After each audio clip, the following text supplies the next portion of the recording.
Hello friends, welcome to quick revision point. My name ही Raksha Srivastava. Friends, आज हम बाल विकास एवं शिक्षा शास्त्र के इंपॉर्टेंट क्वेश्चन को डिस्कस करेंगे जो कि फ्रेंड एग्जाम के लिए इंपॉर्टेंट है। ओके, स्टार्ट करते हैं। फर्स्ट क्वेश्चन क्या है, निम्न में से कौन से संवेगात्मक विकास का हिस्सा है? ओके, ए है अंतः व्यक्ति कौशल, बी है अवधान व स्मृति, सी है शारीरिक प्रणाली की क्रिया, एंड डी है प्रतिबोधिक और गति कौशल। तो संवेगात्मक विकास का जो हिस्सा है वो है अंतः व्यक्ति कौशल। अंतः व्यक्ति कौशल क्या होता है?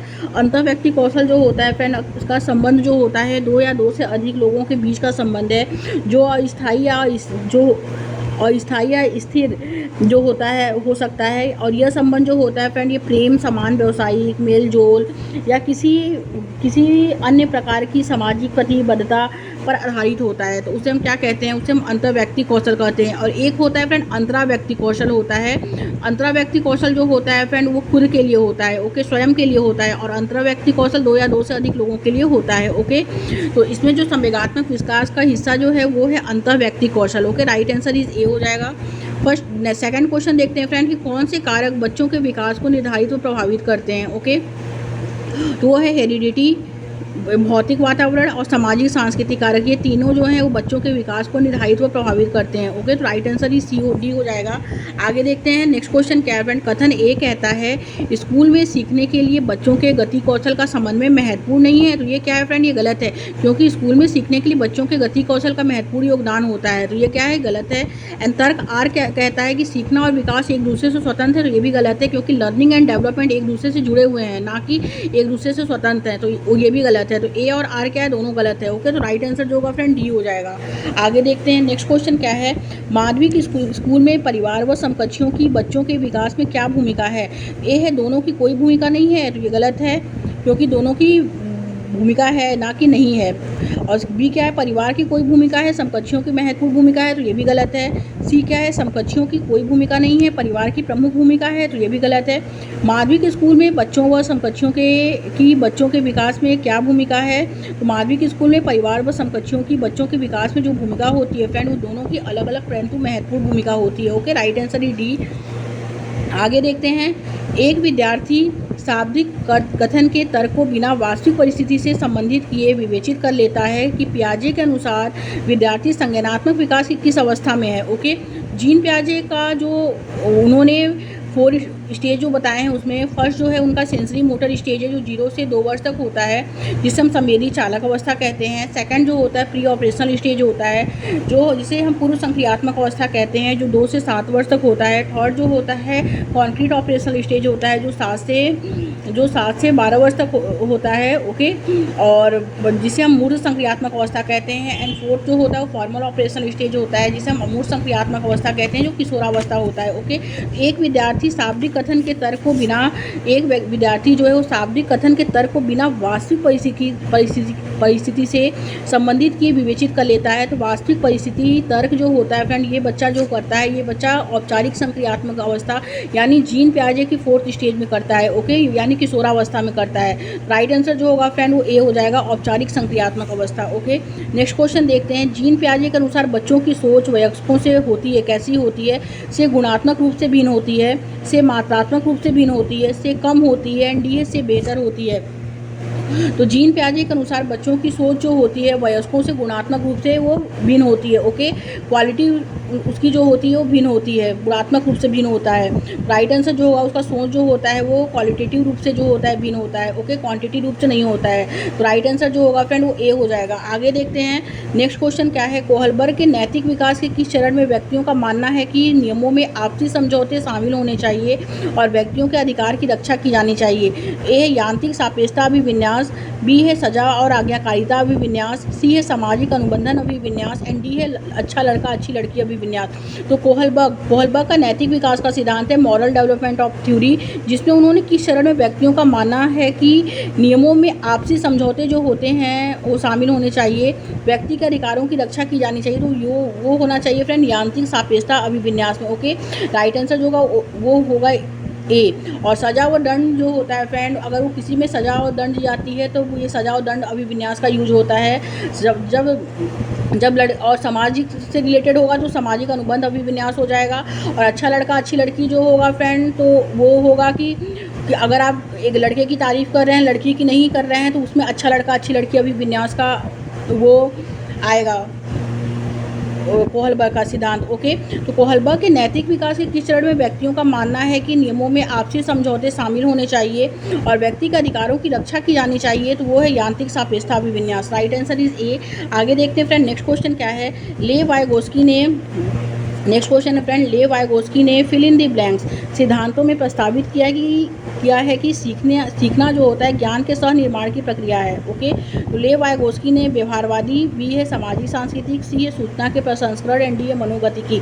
लेव वाइगोस्की ने सामाजिक सांस्कृतिक सिद्धांत में प्रस्तावित किया है कि सीखना ज्ञान के सह निर्माण की क्या है, प्रक्रिया है। Okay, right answer is B हो जाएगा। आगे देखते हैं, नेक्स्ट क्वेश्चन क्या है। निम्न में से क्या लेव वाइगोस्की के सिद्धांत का जो है उपयुक्त कक्षागत निहितार्थ है। तो लेव वाइगोस्की के सिद्धांत का उपयुक्त कक्षागत निहितार्थ क्या है। ए है बच्चों से अपेक्षा रखनी चाहिए कि वे पूर्ण रूप से खुद की से चीज़ों को खोज पाएंगे। तो ये क्या है, लेव वाइगोस्की के सिद्धांत में जो है ये नहीं कहा गया है। ओके, बी क्या है कि बच्चों में वांछनीय व्यवहार को बढ़ावा देना चाहिए, उन्हें इनाम देने चाहिए, तो ये भी नहीं है। सी क्या है, बच्चों में अवांछनीय व्यवहार को कम करने के लिए सजा देनी चाहिए, तो ये भी नहीं है। निम्न में से क्या लेव वाइगोस्की के सिद्धांतों का उपयुक्त कक्षागत निहितार्थ है। तो उपयुक्त कक्षागत जो निहितार्थ है वो यह है कि बच्चों का सीखने में मार्गदर्शन व सहायता करनी चाहिए। इन्होंने स्कैफ फोल्डिंग का zone of proximal development part इन्होंने इसमें ये बताया है कि बच्चों को सीखने में मार्गदर्शन, उनकी सहायता करनी चाहिए। ओके, इसका मतलब जो होता है वो यह होता है। तो इन्होंने मार्गदर्शन व सहायता को इन्होंने ZPD zone of proximal development scaffolding part का जो है वो नाम दिया है। ओके, तो इसका जो राइट आंसर होगा फ्रेंड डी हो जाएगा कि बच्चों को सीखने में मार्गदर्शन व सहायता करनी चाहिए। आगे देखते हैं फ्रेंड, नेक्स्ट क्वेश्चन क्या है। रोमा जयप्रीत को एक जो है कास्ट वर्ड पहेली सुलझाने के संकेत व इशारे देकर मदद करती है जब तक जसप्रीत उसे करने में बेहतर न हो जाए। ऐसा रोमा का धीरे धीरे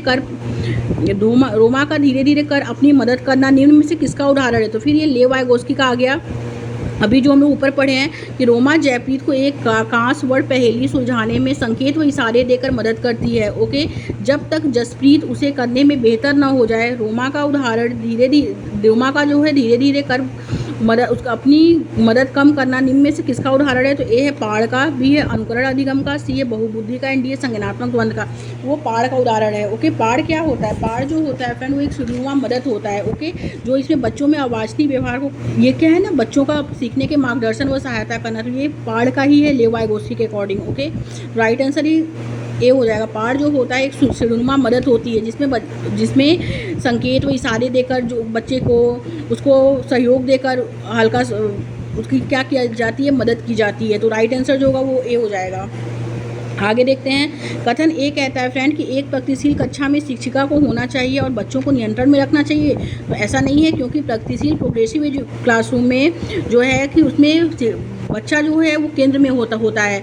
ओके, तो उसको नियंत्रण में नहीं रखना चाहिए, बच्चा को ही केंद्र बिंदु माना गया है प्रोग्रेसिव क्लासरूम में, तो ये गलत है। एंड तर्क आर कहता है बच्चे तभी सीखते हैं जब शिक्षक उन पर पूर्ण रूप से नियंत्रण रखते हैं, तो ये भी गलत है, क्योंकि जब नियंत्रण शिक्षक रखेंगे पूर्ण रूप से तो बच्चे नहीं सीखते हैं। ओके, ए और आर क्या है, दोनों गलत है इसमें, तो राइट आंसर जो होगा डी हो जाएगा। दोनों इसमें क्या है, निगेटिव है। आगे देखते हैं फ्रेंड, नेक्स्ट क्वेश्चन क्या है। नेक्स्ट क्वेश्चन है फिल इन द ब्लैंक्स वाले व्यक्ति अपने पूर्व ज्ञान के आधार पर संबंध बनाने में सक्षम होते हैं और विचारों के बीच वर्गीकरण, पैटर्निंग और संबंधों को गहराई से देख पाते हैं। तो ए है इसमें तर्क गणितीय बुद्धि, बी है शारीरिक गति संवेदात्मक बुद्धि, सी है अंतःवैयक्तिक बुद्धि एंड डी है भाषाई बुद्धि। तो पूर्व ज्ञान के आधार पर संबंध करने में सक्षम होना जो होता है वो होता है तर्क जिसमें वर्गीकरण, पैटर्निंग आता है, वो होता है फ्रेंड तर्क गणितीय बुद्धि। ओके, राइट आंसर जो होगा वो ए होगा। शारीरिक गति संवेगात्मक बुद्धि शरीर से रिलेटेड होता है। ओके, जिसमें हम अपने शरीर का मसल्स का यूज करते हैं उसे हम शारीरिक गति संवेगात्मक बुद्धि कहते हैं, वो होता है। ओके, जिसमें हम और अंतःवैयक्तिक बुद्धि जो होता है फ्रेंड वो होता है एक क्या है, एक से अधिक लोगों के लिए होता है। अंतरावैयक्तिक बुद्धि होता है स्वयं के लिए। भाषाई बुद्धि भाषा से रिलेटेड होता है। ओके, तो इसमें राइट आंसर जो होगा वो ए हो जाएगा, तर्क गणितीय बुद्धि। आगे देखते हैं फ्रेंड्स, शिक्षा कक्षा में लड़कों के लिए एक शिक्षक की टिप्पणी, बहादुर बनो, लड़कियों की तरह कमजोर व्यवहार मत करो, किसको बढ़ावा देता है। ए है फ्रेंड जेंडर समता को, बी है जेंडर रूढ़िवादिता को, सी है जेंडर भूमिका में लचीलापन को एंड डी है जेंडर समानता को। तो शिक्षा कक्षा में लड़कों के लिए एक शिक्षक की टिप्पणी, बहादुर बनो और लड़कियों की तरह कमजोर व्यवहार मत करो, किसको बढ़ावा देता है, तो जेंडर रूढ़िवादिता को बढ़ावा देता है। ओके, तो राइट आंसर जो होगा फ्रेंड वो बी हो जाएगा, क्योंकि रूढ़िवादिता को बढ़ावा देता है कि बहादुर बनो, लड़कियों की तरह नम्र व्यवहार मत करो।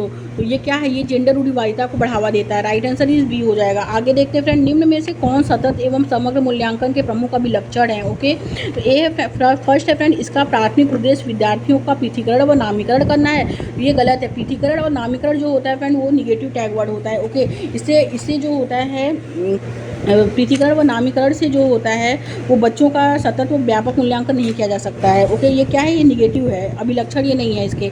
ये क्या है, ये निगेटिव टैग वर्ड है, ये गलत है। सेकंड क्या है फ्रेंड, कि यह शिक्षकों को अपने शिक्षा शास्त्र पर मदद करने के अवसर देता है। यस, ये करेक्ट है कि शिक्षकों को अपने शिक्षा शास्त्र पर मदद करने के अवसर देता है।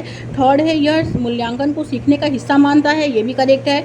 एंड फोर्थ है फ्रेंड, कि यह डर और चिंता पैदा करके सीखने को बढ़ावा देता है। तो डर, चिंता ये निगेटिव टैग वर्ड है। तो पहला, तीसरा, चौथा गलत हो जाएगा, दूसरा तीसरा राइट हो जाएगा। तो राइट आंसर इज सी। आगे देखते हैं फ्रेंड, निम्नलिखित में से कौन सा प्रश्न समालोचनात्मक चिंतन को बढ़ावा देता है बजाय कि सूचनाओं के मात्र प्रत्यास्मरण को। ए, आखिरी जनगणना किस वर्ष में हुई थी। ओके, और बी है फ्रेंड इसमें कि महात्मा गांधी का जन्म कहाँ हुआ था।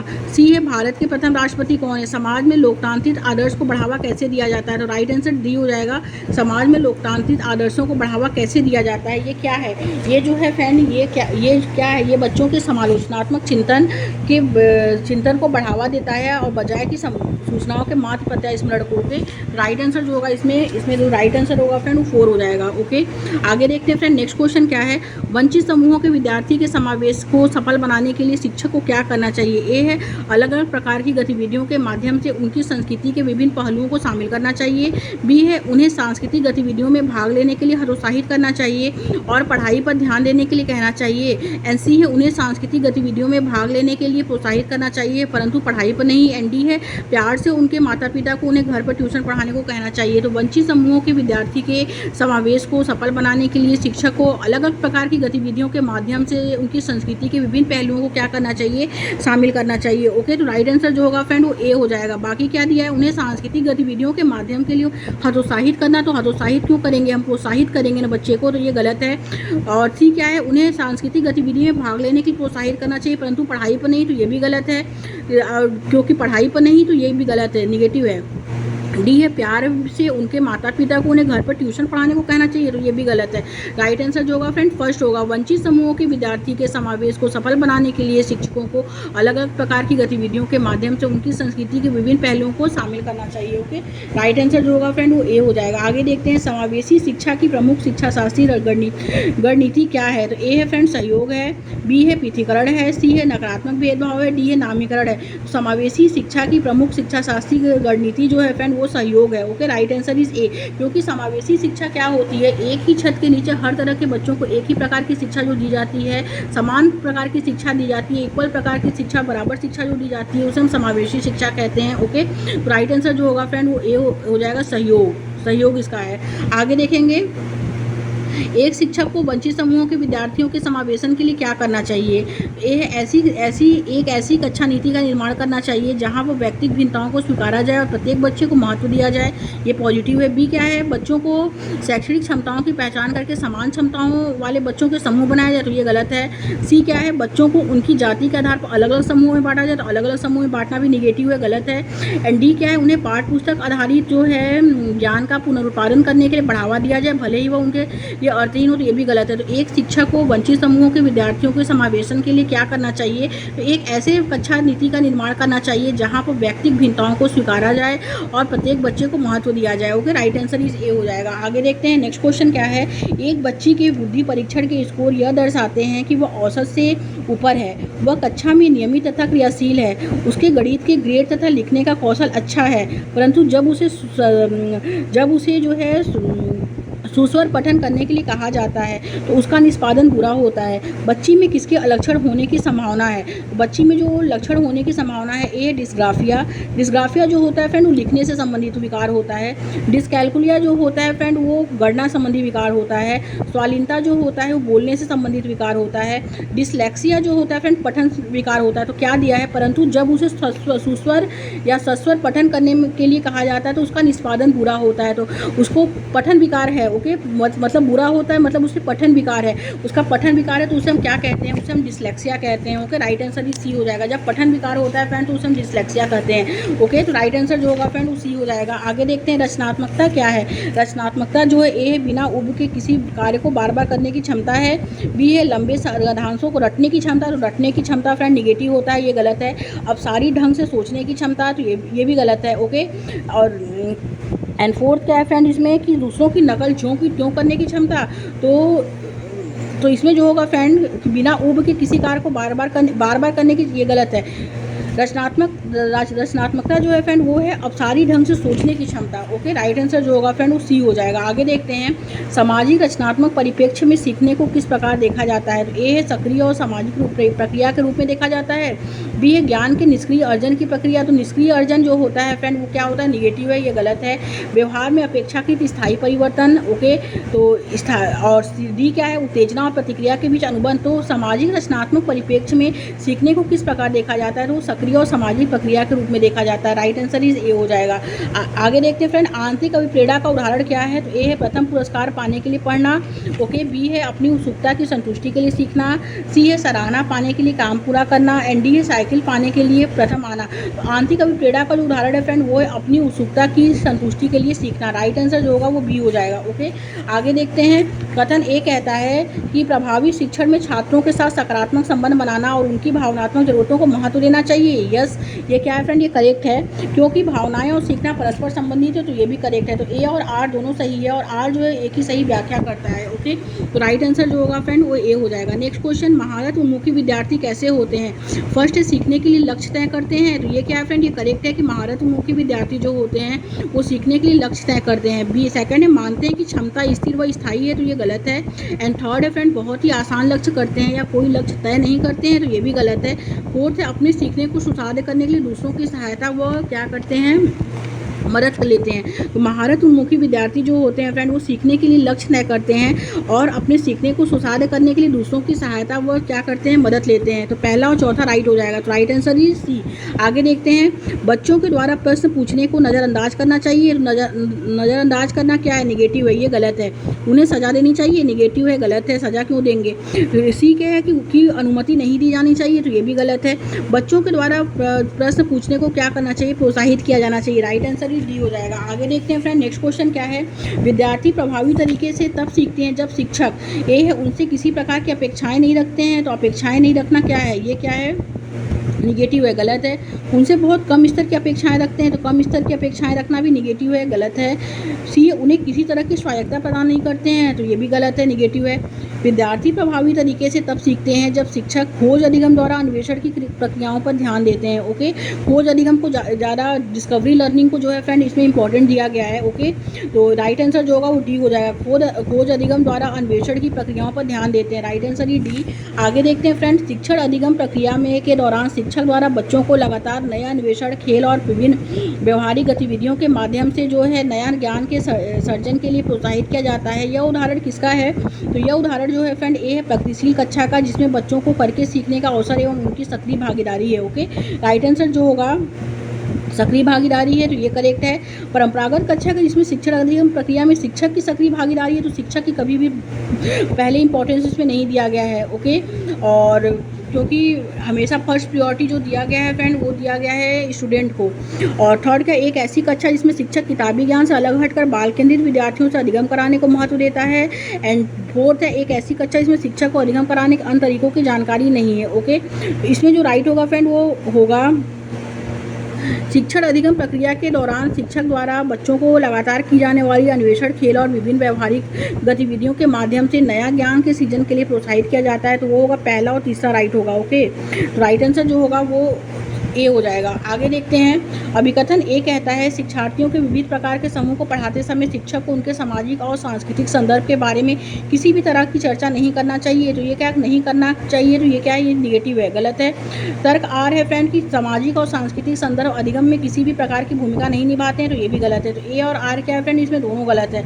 राइट आंसर ही डी हो जाएगा। आगे देखते हैं फ्रेंड छात्रों के बीच गहरी संप्रत्यात्मक समझ को विकसित करने के लिए एक शिक्षक को क्या करना चाहिए। तो ये है अवधारणा को याद करने पर ध्यान देना चाहिए। तो याद करना क्या है फ्रेंड, गलत है। ओके, बी क्या है, प्रत्यक्ष निर्देश के तरीकों का उपयोग करना चाहिए, तो ये भी गलत है। संसाधन के लिए प्रावधान करना चाहिए जिससे करके सीखने को सुसाधित किया जा सके। राइट आंसर जो होगा सी हो जाएगा कि छात्रों के बीच गहरी संप्रत्यात्मक समझ को विकसित करने के लिए एक शिक्षक को जो है फ्रेंड संसाधन के लिए प्रावधान करना चाहिए जिससे करके सीखने को सुसाधित किया जा सके। राइट आंसर ही सी हो जाएगा।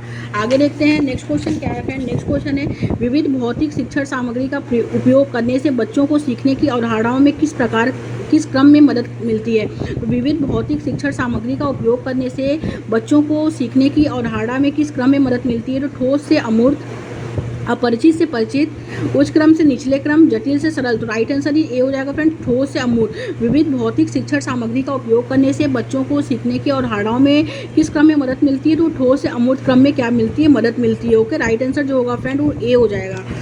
Okay, thank you friends.